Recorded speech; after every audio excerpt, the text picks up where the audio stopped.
مگر نقصان کیا ہوتا؟ مقدس آل کے طرف لقمہ حرام چلا جاتا۔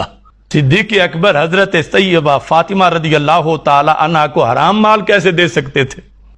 جس کو شریعت نے مال حرام کہا ہو تو یہ تھی غیر صدیق اکبر کی کہ تمہارے ابا جان نے مجھے تیار کیا اور میں تمہارے تقدس کو جانتا ہوں اور مجھے پتا ہے کہ یہ تمہارے شایان شان نہیں اس طرح ملکیت کے دینے کے لحاظ سے، لہذا اگر صرف یہ لحاظ کرتے ہوئے کہ سیدہ پاک نے فرمایا دے دیتے تو ادھر معصیت ہو جاتی، سرکار ناراض ہوتے، خلیفہ تم تھے تو تم نے میری ہی آل کے لیے مال حرام خود اپنے ہاتھوں سے دے دیا۔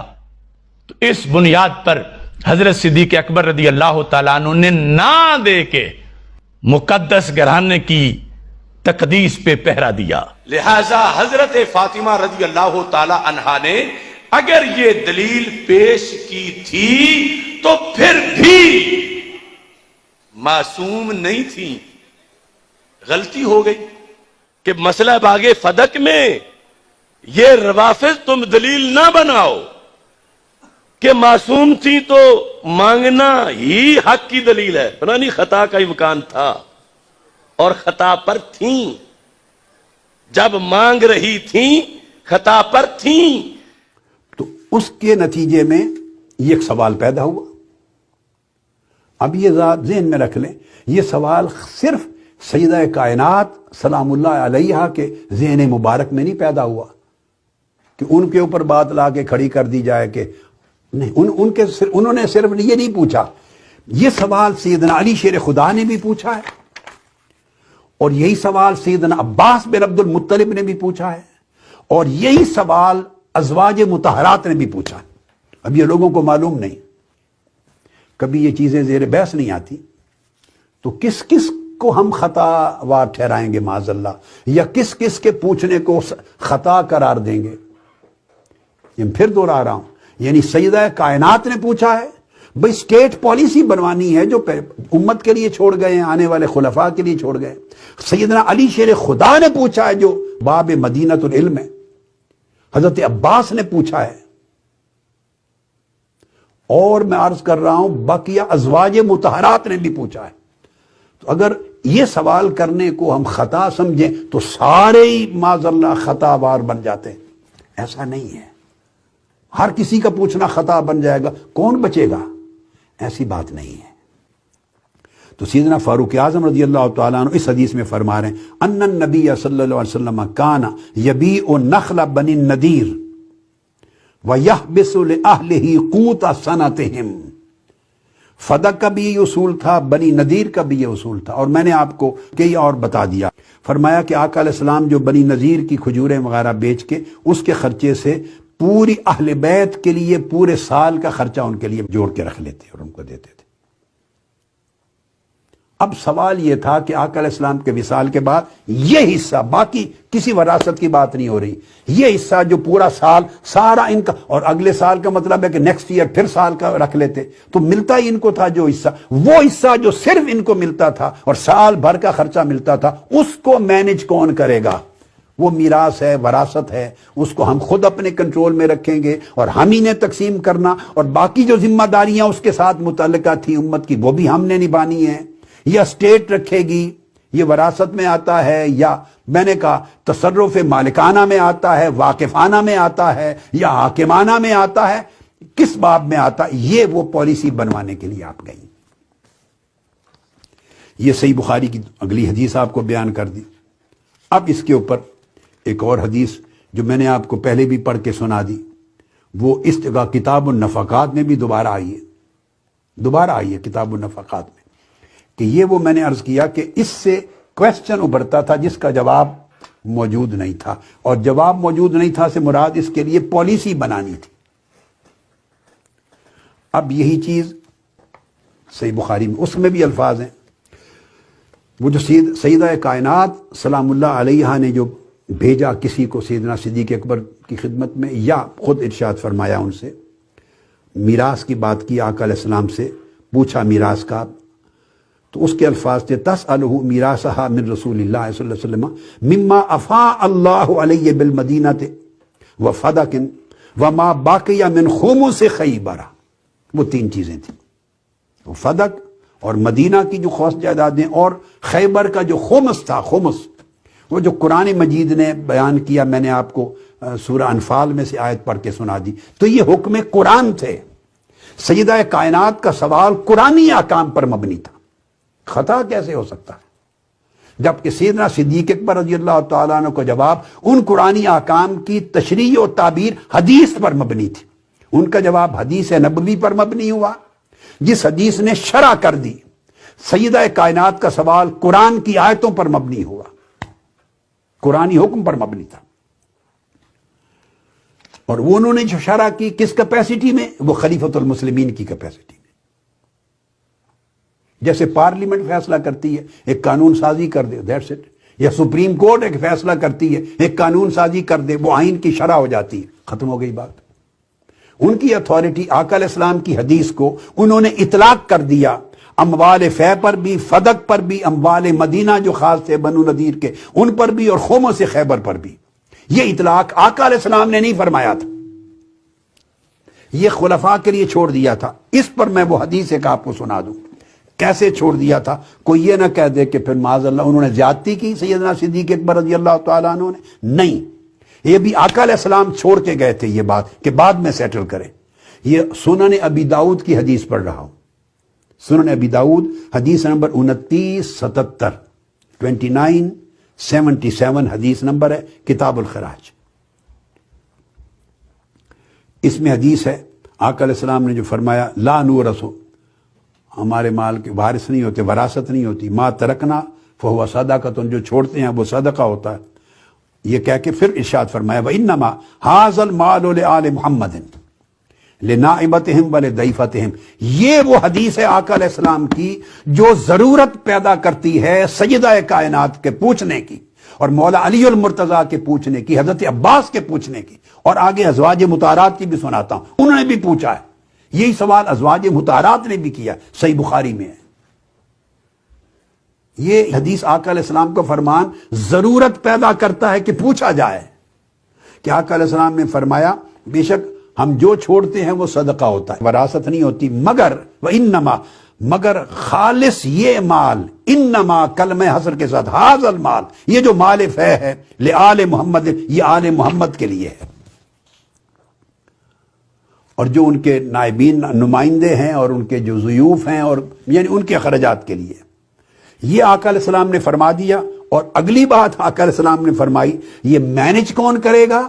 فَإِذَا مُتُّ فَهُوَ إِلَى مَنْ وَلِيَ الْأَمْرَ مِنْ بَعْدِي، جب میری وفات ہو جائے تو جو ولی الامر بنے گا یعنی خلیفہ بنے گا، میرا جو خلیفہ بنے گا اس کو مینج وہ کرے گا. یہ حدیث پاک میں. تو دو قضیے ہیں ذہن میں رکھ لیں، دو پرنسپل بیان ہوئے ہیں. سو اب آپ بات کو سمجھ گئے کہ یہ تین حکم اکٹھے ایک ہی حدیث میں چل رہے تھے. ایک تو آقا علیہ السلام کا یہ فرمان کہ ہم جو چھوڑتے ہیں وہ صدقہ ہے، وراثت نہیں ہوتی، ون تھنگ. دوسرا فرمان آقا علیہ السلام کا جو امام ابو داؤد نے روایت کیا، فرمایا انما، کلمہ حصر کے ساتھ رہ گیا یہ مال، مال فے. اب یہ بات پھر میں دوہرا رہا ہوں.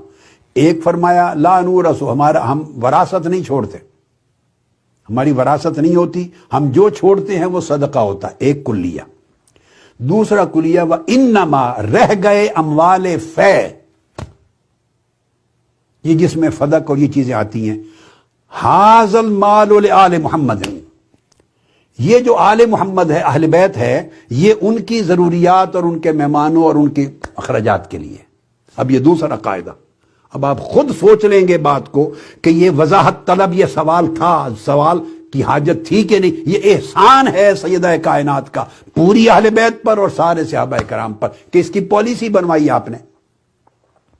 اسی پالیسی کے لیے سیدنا علی شیر خدا، حضرت عباس ابن مطلب بھی گئے، اور یہی پالیسی سازی کے لیے ازواج مطہرات نے بھی بات کی. تو یہ فرمایا کہ رہ گیا یہ مال یعنی اموال فے، یہ آل محمد کے لیے. تو ان کا یہ سوال تھا کہ اس مال کا حکم کیا ہوگا. باقی اموال کی تو وراثت نہیں ہے، صدقہ ہو گیا۔ مگر یہ جو آقا علیہ السلام نے فرمایا انما کہ کلمہ حسر کے ساتھ کہ رہ گیا، یہ مال جو مال فہ ہے یہ آل محمد کے لیے ہے۔ اب یہ جو آل محمد کے لیے مال ہے، ان کے اخراجات مینج کس طریقے سے ہوں گے؟ کیا آپ ہمیں دیں گے کہ ہم خود اپنے پوزیشن میں رکھیں اور خود مینج کریں، خود ایڈمنسٹر کریں، یا آپ کریں گے؟ آقا علیہ السلام کس کیپیسٹی میں مینج کرتے تھے؟ ذاتی ملکیت کی کیپیسٹی میں، یا وقف کرنے واقف کی کیپیسٹی میں، یا حاکم کی کیپیسٹی میں؟ یہ سوال تھا طے طلب۔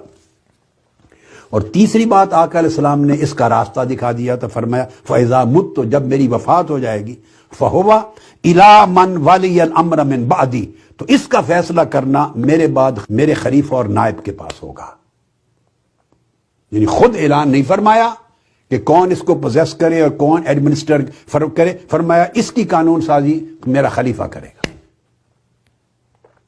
دیگر امور کی طرح چھوڑ۔ یہ حدیث تھی۔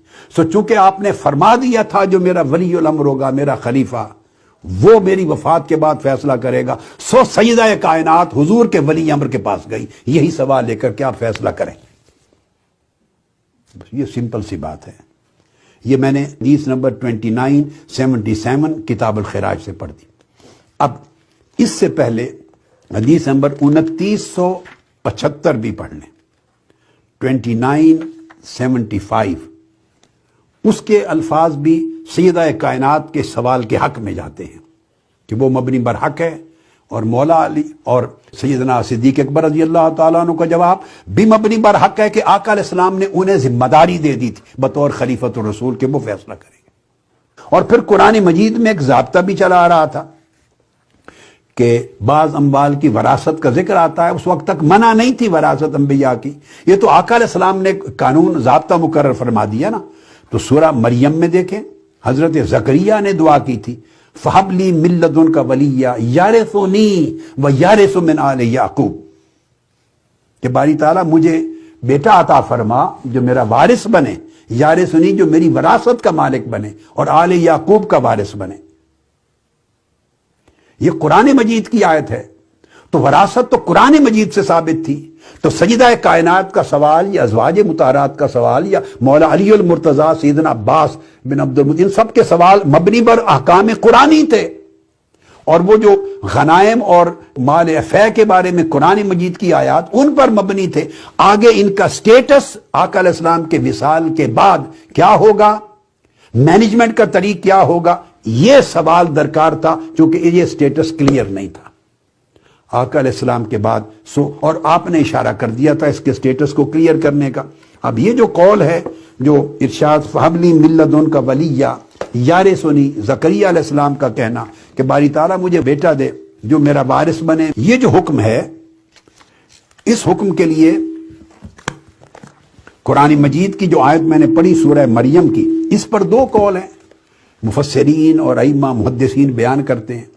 ایک قول تو یہ ہے کہ انبیاء کی وراثت نہیں ہوتی مال میں، ان کی وراثت علم ہوتا ہے، نبوت کا علم یہ وراثت ہے۔ یہ قول مجاہد کا اور اشیم کا اور حسن بصری کا اور سدی کا، زید بن اسلم کا قول، امام ابن جریر طبری نے بیان کیے اقوال، اور حافظ ابن کثیر سب نے کیے۔ مگر ساتھ دوسرا قول ہے اسی آیت کریمہ کے تحت فَحَبْ لِي مِن لَّدُنْكَ وَلِيًّا یارثنی وَیَرِثُ مِنْ آلِ یعقوب، جو میرا وارث بنے اور آل یعقوب کا۔ تو اس کے ساتھ ایک دوسرا قول بھی ہے، اور وہ حضرت ابو صالح سے مروی ہے کہ یارث و مالی، جو میرے مال کا بھی وارث بنے اور آل یعقوب کے سلسلہ نبوت کا بھی وارث بنے۔ اس مال کی وراثت کا قول اس کو امام ابن جریر طبری نے اختیار کیا ہے، اور امام ابن جریر طبری نے یہ امام حسن بصری سے بھی روایت کی ہے مرسلن۔ امام حسن بصری بھی فرماتے ہیں کہ قال رسول اللہ صلی اللہ علیہ وسلم، آقا علیہ السلام نے فرمایا تھا رحم اللہ اخی زکریا، اللہ میرے بھائی زکریا پہ رحم فرمائے، ما کان علی من وراثت مالہ حین یقول، اس کے مال کی وراثت پانے والا کوئی نہیں تھا اس کا بیٹا جب انہوں نے دعا کی حب لی من لدنک ولیہ یارثنی و یارث من آل یعقوب، ان کا وارث کوئی نہیں تھا جو ان کے مال کو، جو بھی ان کا تھوڑا زیادہ اللہ پاک نے دیا ہوگا تو اس کو سنبھالتا۔ تو آقا علیہ السلام کا فرمان ہے جسے امام حسن بصری نے مرسلن روایت کیا ہے۔ امام ابن جریر طبری لائے ہیں اس قول کو اختیار کرتے ہوئے۔ تو ایک قول ہے کہ مال کی وراثت نہیں، علم اور نبوت کی تھی، اور دوسرا قول میں نے یہ بتا دیا۔ اب دونوں قول موجود ہیں، اس کی وجہ یہ ہے کہ اس حدیث کو جب تک اپلائی نہیں کیا تھا ہر قسم کے مال پر، اس وقت تک جب تک سٹیٹ پالیسی نہیں بنی تھی، اس وقت تک دونوں چیزیں الگ تھی، تعبیر تھی۔ اور خاص طور پہ اموال فے جو اہل بیت کے لیے مقرر ہو گیا تھا، اس کی پوزیشن کیا ہوگی؟ وہ سٹل اہل بیت ہی اس کو پوزیس کریں گے اور خود اخراجات اس میں سے کریں گے، یا اس کو سٹیٹ کرے گی؟ کیپیسٹی کیا ہے؟ آقا علیہ السلام کس کیپیسٹی میں تصرف فرماتے تھے؟ بطور حاکم فرماتے تھے، بطور مالک فرماتے تھے، بطور واقف فرماتے تھے؟ یہ سارے کویسچن تھے جس کی وجہ سے ازواج مطہرات نے بھی پوچھا۔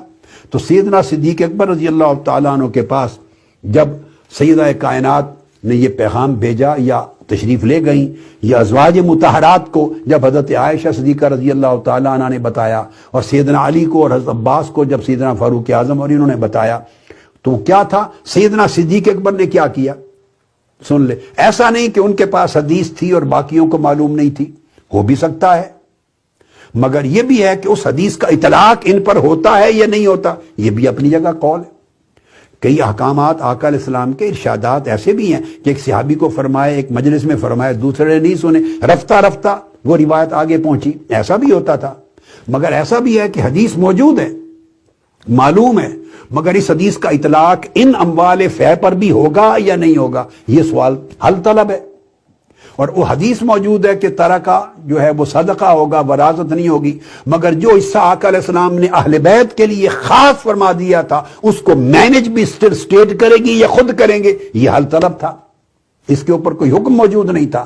انہوں نے سوال کیا جو قرآنی آیات پر مبنی تھا، جو حدیث نبوی پر مبنی تھا، جو سنت رسول پر مبنی تھا، آقا علیہ السلام کے طرز عمل پر مبنی تھا، جو ہر ایک کے ذہن میں آیا اور ہر ایک نے پوچھا۔ اب سیدنا صدیق اکبر نے کیا کیا؟ آپ خلیفۃ المسلمین تھے، آقا علیہ السلام نے ان کو اتھارٹی دی تھی، فرما دیا تھا کہ ولی الامر جو ہے میرا نائب وہ کرے گا۔ آپ نے آقا علیہ السلام کی اس حدیث کو عموم کو تمام سچویشنز پہ اپلائی کر دیا، چونکہ آقا علیہ السلام نے الگ حکم نہیں فرمایا کہ ان اموال کے اب مالک اور وارث میری اہل بیت ہوگی، یہ بھی نہیں فرمایا تھا، یہ بھی نہیں فرمایا تھا کہ وہ وارث نہیں ہوں گے، چونکہ ان اموال کو اسپیسیفکلی کوئی حکم دیا نہیں تھا، مگر الگ تخصیص خرچہ ان کا اسی سے چلاتے تھے۔